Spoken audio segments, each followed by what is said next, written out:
Nessa girl, 'tis the season to be jolly. No, it ain't, girl. It ain't Christmas time. 'Tis the season for exposing bitches.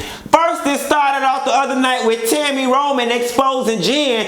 Then, girl, it don't ended up with Damon Dash exposing Lee Daniels and Monique exposing Tyler Perry. Jesus, what is the world coming to? What do they do? What do they do? Which one y'all want me to start with? Damon Dash or Monique and Tyler? I'm going to go ahead and start off with Damon Dash. Let me tell you something. I don't know a whole lot about Damon Dash, but the little bit that I do know is that you don't want to fuck with him and his goddamn money, okay? Lee Daniels done fucked out the church's money when he borrowed $2 million from Damon Dash and never paid it back. So the story goes, Lee Daniels asked Damon Dash for $2 million to get his director career up and going, and he promised to give Damon Dash the money back in 2 months. Daniels went on to produce Precious, then went on to do The Butler, then went on to do Empire and subsequently Star, and never paid Damon Dash back his money. So what does Dame do? Dame sit back. Dame ain't hurting for it. Dame waited until he ran into Lee Daniels and confronted that man about his goddamn money. Let me tell you something. And it could not have been at a more inopportune time than at a Diana Ross party, baby. Some old messy queen down to the party, probably one of the messy queens that Damon Dash rolled with, captured the video of Damon Dash getting Lee Daniels' ass all the way together by his goddamn money, and Lee Daniels was at a loss for words. That sissy didn't want none, baby. He didn't want nan piece of Dame Dash. And I'm gonna tell you something. Dame Dash handled Lee Daniels' ass with some street pizzazz. He got up in his face and was asking him man to man, where's my goddamn money? I gave you $2 million to get your career started, then you got up and missing. You know you wrong. In the video, Lee Daniels is seen saying, yes, Dame, I was wrong. Lee did not want a scene to be made. Lee did not want a spectacle to be made while Miss Ross is on stage giving her speech. So he keeps saying to Dame, Damon, I'm going to call you. I'm going to give you my number and call you. And Dame was like, hell nah, bitch. You don't have plenty of time to call me about my goddamn money. And I'm supposed to just walk off on the promise that you going to call me. Your word ain't shit. But see, here's the thing for me, y'all. Everybody pegged Monique to be crazy. And I do think Monique is radical in some of her approaches. But this Dame Dash situation makes me look at Lee a little different. How in the entire hell can you borrow $2 million from somebody and not make them whole all these years later? Precious was how long, y'all? I mean, if my mind serves me right and my math is correct, Precious got to be at least back 7 years ago or more. It don't take that long for you to pay somebody their money back, especially considering the fact that you got it. And I think that's a large part of Dame Dash's upset. It's like, it ain't like I loaned you the money and you ain't got it. You've gone on to make The Butler and Empire. You got it. So how is it that you feel you don't owe me my money? Quiet as it's kept, I'm less interested in Lee Daniels paying Damon Dash the money back and more interested in understanding why it is he felt he didn't have to, or why it is he felt the day would never come when he would have to pay the piper. Hollywood and the music industry is but this big. Did Lee Daniels not think that he would run into Dame Dash at some point? Or I'd be curious to know if there's some kind of loophole in the language by which the money was loaned that Lee was able to get out of it. Nevertheless, this is very interesting, and I'm going to follow this saga as it unfolds, because the fact that Dame Dash has gone public with this already is here to let y'all know he ain't here to play by his goddamn money. Moving right along, Monique, and I guess in a last-ditch effort to prove her point or to make the world see she's not crazy, she taped a phone call with Tyler Perry and has now leaked it to the media. I guess for Monique, the point in leaking the tape was hearing Tyler Perry agree with the fact that Monique was somehow wronged and she should not have been pegged difficult for not traveling when she wasn't contractually obligated to do so. How do I feel about the situation?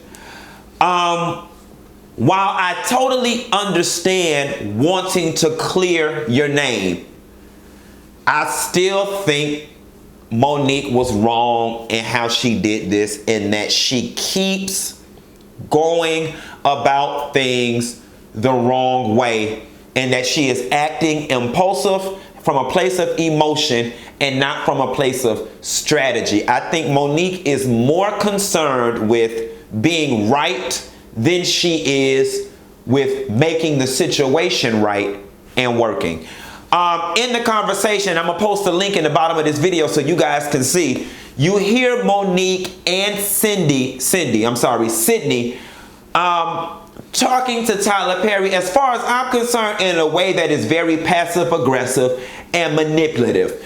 They're asking the questions in such a way that Tyler is forced to give them the answer they want. Sydney is heard cutting Tyler Perry off numerous amounts of time and not letting Tyler articulate his thoughts.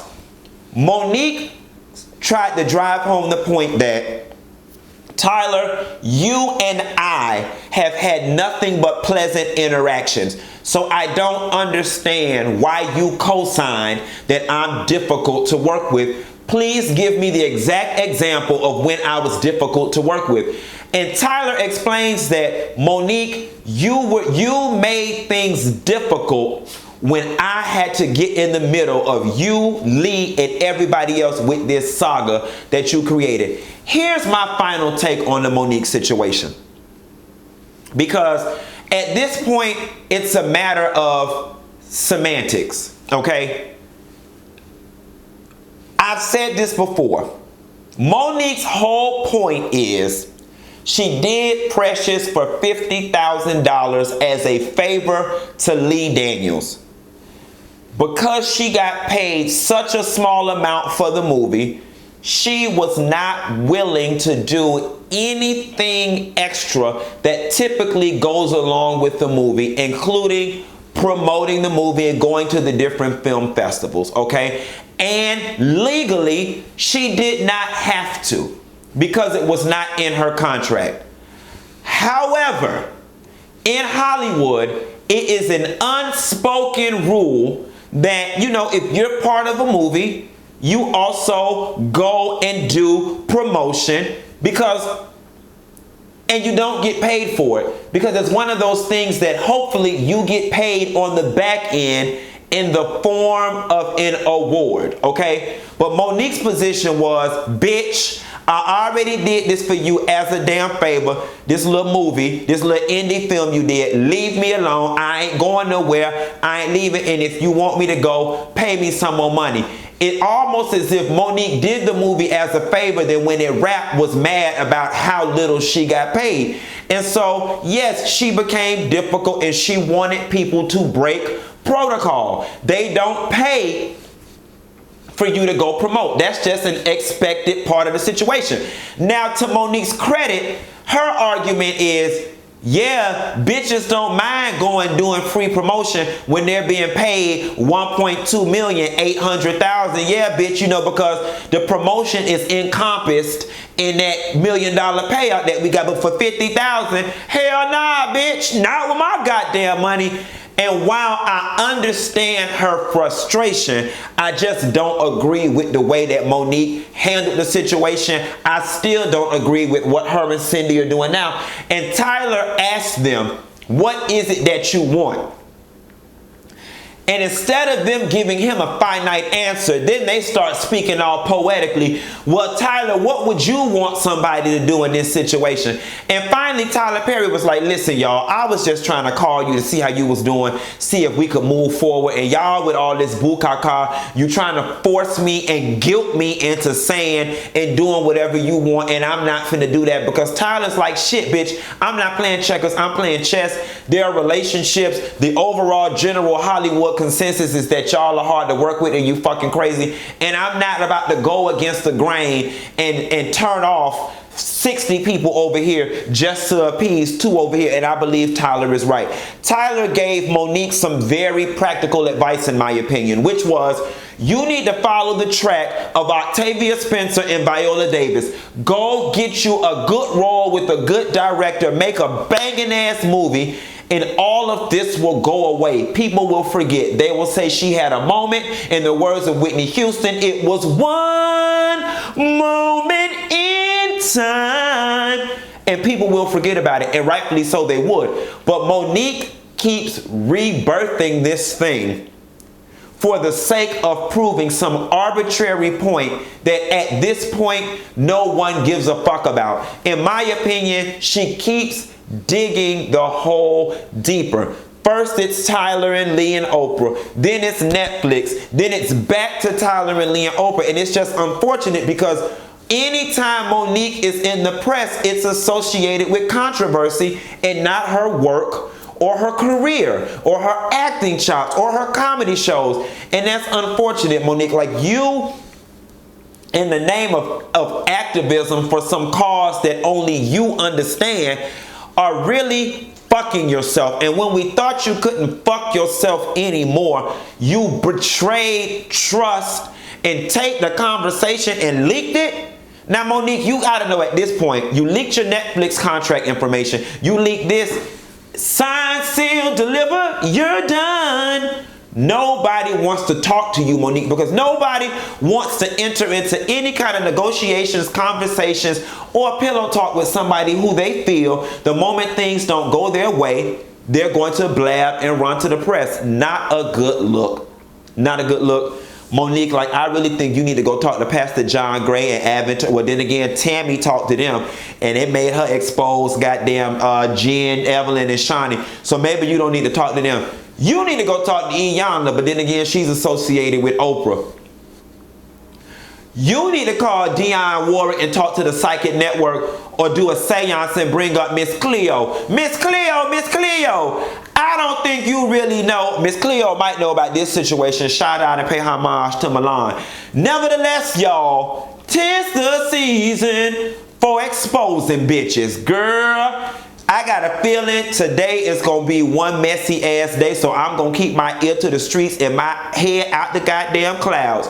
Nevertheless, Nessa girl, be sure to like and subscribe, hit that bell button so you get all the phone calls that are due to come today, and I'm going to call you later. But before I get off the line, tell me one thing and tell me something good. What's your thoughts on Damon Dash and Lee Daniels? And do you think Dame was right for confronting Lee? I personally, confronting Lee, winning where he did. I personally think he was, because if you running from me and you ain't caught me in all these years, I got to get you where I can, when I can, how I can. And what's your take on the Monique situation? Should she have leaked this tape, or should she have went about it the other way? Drop down in the comments. I want to hear what you got to say. And I'll call you later on today, girl. Bye.